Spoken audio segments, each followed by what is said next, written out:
Este canal presenta ciencia y comedia un tanto particular, puede contener sonidos e imágenes fuertes, así como también dibujos muy malos, y por su contenido todos lo deberían ver.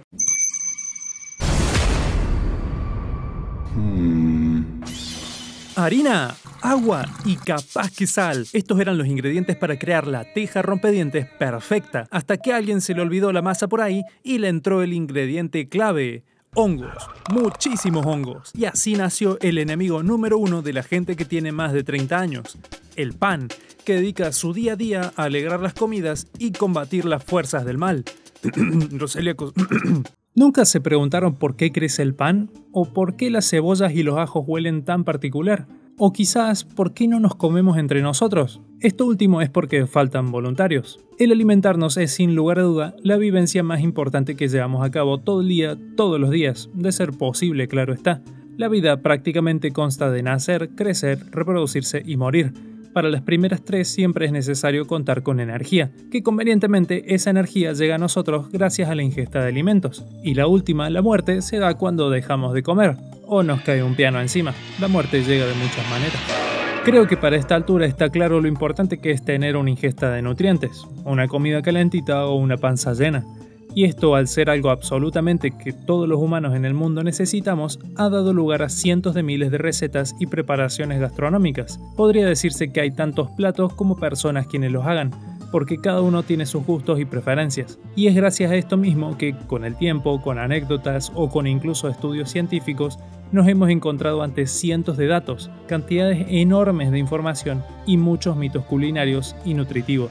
Por eso hoy, y para complicarles la existencia, les traigo algunas respuestas complejas a preguntas simples. Edición comida. Partiendo de una de las preguntas que más he visto en mi vida: ¿por qué muchos cocineros no usan guantes? Esta es una pregunta algo inocente, la verdad, que incluso toma fuerza al momento en el que vemos los clásicos videos que inducen al vómito provenientes de, digamos, otras culturas, con sazones murinos y condimentos sobaqueros. De igual manera, y para ser algo justos, esta infame imagen que ha recorrido el mundo es en realidad parte de una película llamada Siva Ganga, que al mismo tiempo también nos deja ver que son claramente conscientes de los problemas que pueden llegar a presentar sus maestros culinarios callejeros. No creo que se hagan problema porque su abuelita no use guantes, ¿no? Pero si el loco con barba y pelo largo del local de hamburguesas caras no los usa, seguramente es un riesgo, ¿verdad? Y no realmente. Hemos visto toda la vida como médicos, enfermeras, odontólogos, químicos, entre otros, siempre usan estas medias de látex para las manos. O bueno, látex, nitrilo u otros materiales, no importa. Por lo tanto, es obvio que los relacionamos con la higiene, la salud o la limpieza. Pero la enorme mayoría de las veces estos EPP, o elementos de protección personal, son eso, elementos que protegen al usuario, a la persona que los porte. Los guantes fungen como una muy útil barrera que separa nuestra débil carne de, digamos, ácidos o bases, si es que hablamos del ámbito de algún laboratorio. O también pueden protegernos de peligrosos patógenos en caso del uso hospitalario. Por eso también generalmente se los ve acompañados de cubrebocas o gafas de seguridad dependiendo del rubro, es decir, otros elementos de protección personal. Aunque en el caso de la cocina existe una superposición entre lo que es sano y lo que no. Por un lado podemos decir que es sano protegerse las manos de uno al manipular comidas como la carne cruda o los huevos crudos, y esto también acompaña, por ejemplo, una correcta manipulación de la comida, así no se ensucia. Pero muchas veces también estos guantes traen complicaciones cuando se trabaja con calor, porque de quemarse o fundirse pasan a hacer contacto directo con la piel y no es un espectáculo lindo de ver.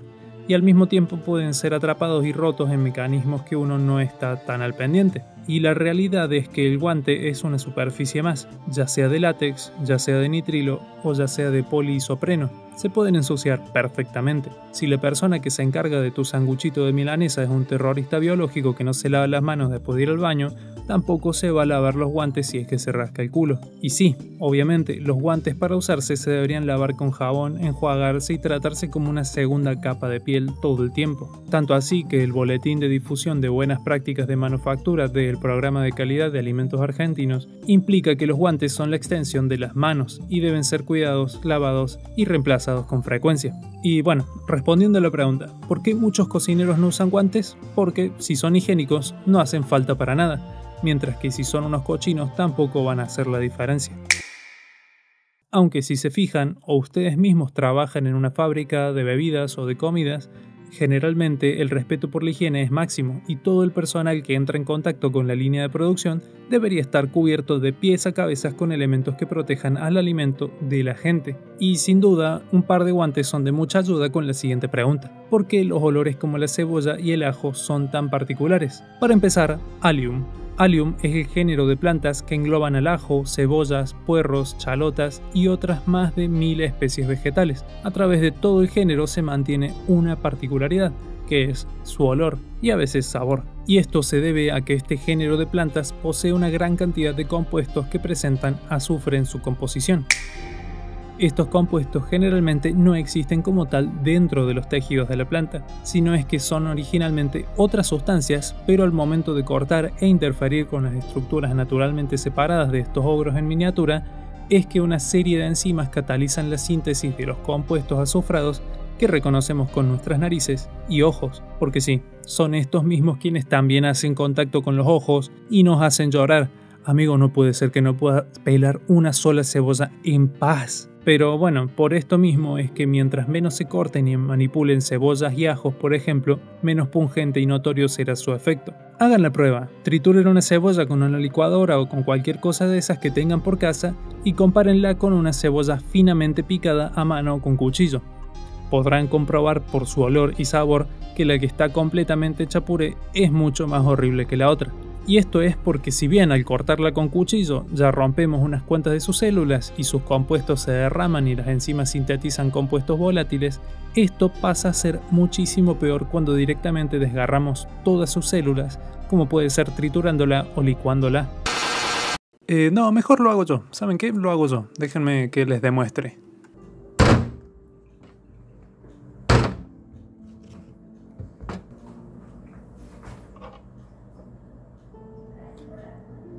Esta es la cebolla cortada, chica. Digo, pulverizada. Y esta, en cambio, es la que está cortada en dados. Uy, se cayó un poco. Y las voy a probar. No puede ser.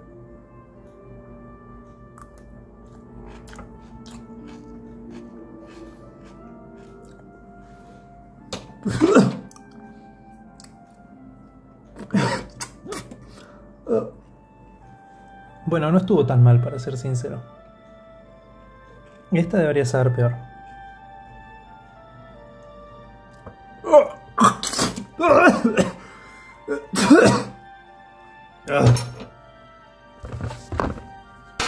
Y de acá se extiende otra pregunta. ¿Por qué queda ese olor tan persistente con el ajo particularmente? ¿Cómo se elimina? El químico que le da olor al ajo dentro de tantos otros se llama alicina, que, como ya lo expliqué antes, la alicina no ocurre naturalmente dentro del ajo como tal, sino que la misma se genera al momento en el que las células vegetales se rompen y la enzima alinasa convierte la aliina, que sí ocurre naturalmente dentro del ajo, para formar la alicina. Sí, suena como toda una especie de rompecabezas gigante.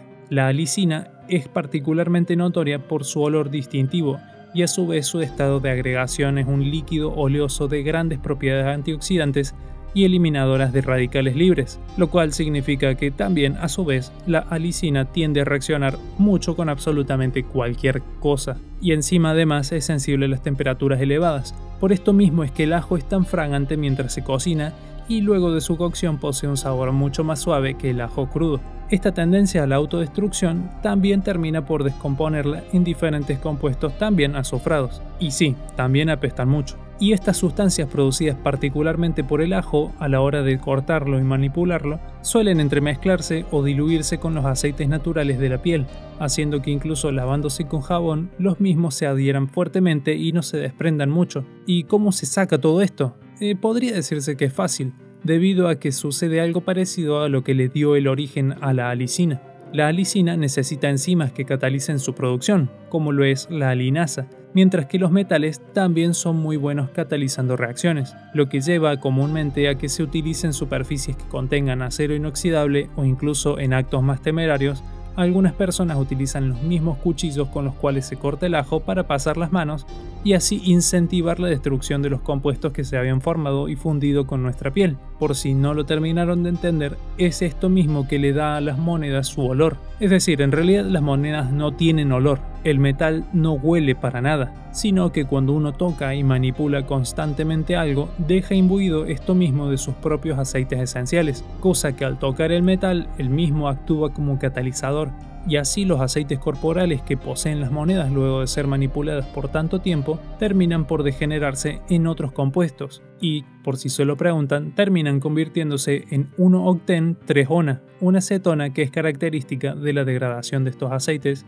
y es la responsable de estos olores, es decir, del olor a moneda. Y así como el metal puede crear el olor a moneda, también puede sacar el olor a ajo. Así que como respuesta rápida, la cebolla y los ajos huelen mucho debido al alto contenido de azufre que tienen en su composición, y a las enzimas que terminan por degenerar estos productos en otros más volátiles y pungentes. El olor de los ajos es persistente por compuestos particularmente característicos y únicos de los ajos, y a su vez es posible limpiarse estos olores manipulando y manoseando metal. Ahora una pregunta que quizás nunca se han hecho, y es el por qué crece el pan. Este crecimiento en los panes lleva muchos nombres dependiendo de la región y el método por el cual se eleva, entre esos leudado o fermentado, lo cual responde a diversas características que se dan a la hora de producir el pan para que finalmente posea esta elevación, donde encontramos 3 explicaciones que pueden aplicarse: los métodos biológicos, los métodos químicos y los métodos físicos. Yendo en una escala de menor a mayor complejidad, empezamos con los métodos físicos. Los métodos físicos involucran la acción de partículas de agua atrapadas dentro de lo que es la masa que va a dar lugar eventualmente al pan, pero esto es muchísimo más notorio a la hora de hacer, por ejemplo, tortillas, donde se puede observar cómo la tortilla originalmente aplastada se divide aparentemente en dos, ya sea en su totalidad o en secciones aisladas, y esto es porque el agua que conserva adentro la masa termina por separar la tortilla a la hora de evaporarse, por eso se forman estas almohadas de vapor. Y sí, muchas veces uno las pincha y observa cómo se escapa una bocanada de vapor dentro de ellas. Para los métodos químicos es común encontrar el nombre de agente leudante o leudantes lisa y llanamente, el cual se suele utilizar para describir diferentes compuestos, donde encontramos al bicarbonato de sodio. El bicarbonato de sodio también suele tener otra presentación mucho más común, que es el polvo para hornear.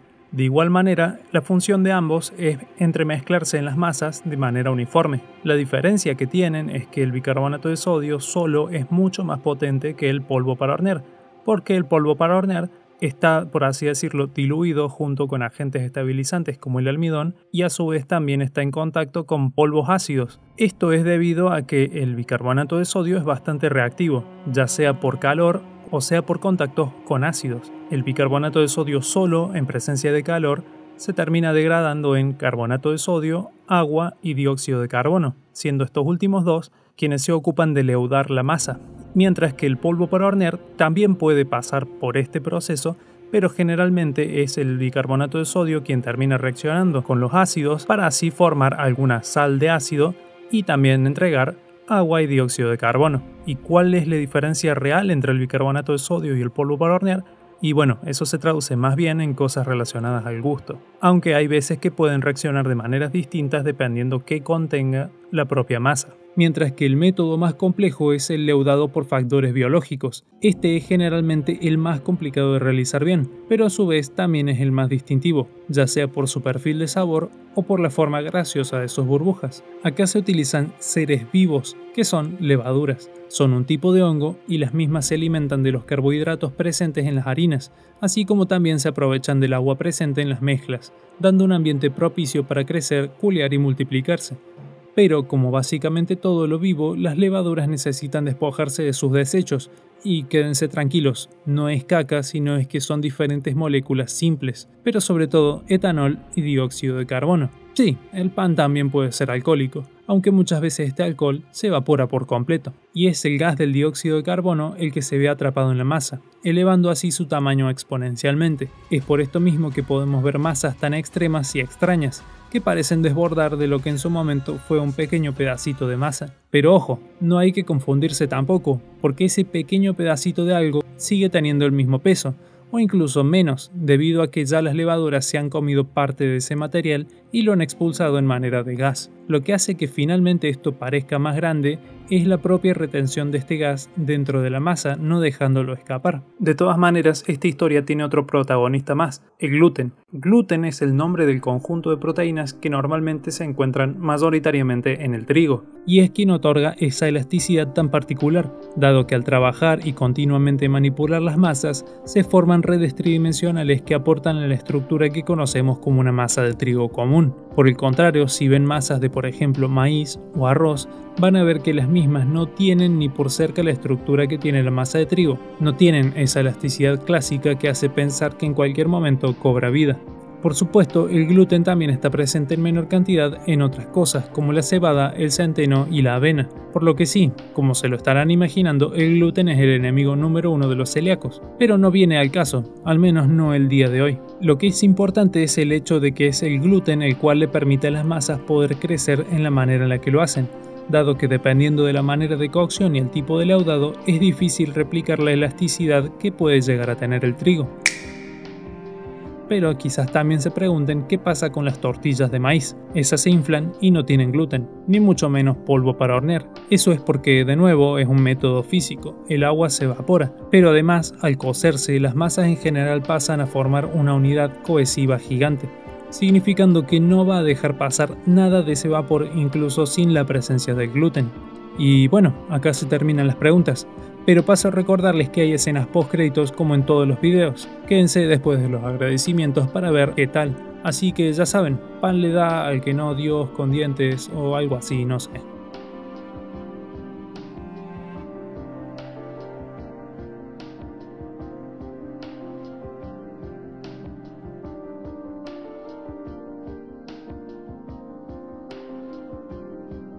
Hola y bienvenido a las escenas post créditos. Acá les tengo un dato corto pero aterrador. ¿Saben lo que es el látex, no? Bueno, es un polímero que se utiliza sobre todo en guantes y preservativos, aunque últimamente hay una mayor cantidad de gente que es alérgica a este material, siendo que entre tantas otras cosas, una de las hipótesis provistas para este aumento es el uso de guantes de látex en situaciones que no los requieren al 100%.